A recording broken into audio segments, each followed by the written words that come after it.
கியூபெக்கில் புகலிடம் கோருபவர்களின் குழந்தைகள் மானிய விலையில் பகல் நேர பராமரிப்பு மையத்தை பயன்படுத்த அனுமதிக்கப்பட வேண்டும் என கனடா உயர்நீதிமன்றம் தீர்ப்பளித்துள்ளது.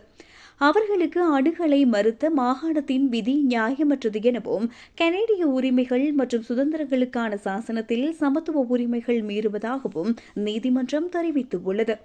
குறிப்பாக இந்த விதி பெண்களுக்கு தீங்கு விளைவிப்பதாக நீதிபதிகள் தெரிவித்துள்ளனர். பல புகலிடம் கோரும் பெண்கள் குழந்தைகளை பராமரிக்கின்றனர்.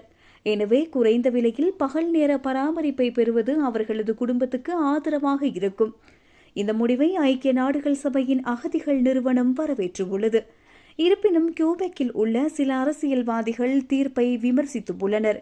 பகல் நேர பராமரிப்பை பெறும் உரிமை முதலில் கனேடிய குடும்பங்களுக்கு வழங்கப்பட வேண்டும் என அவர்கள் கூறுகின்றனர்.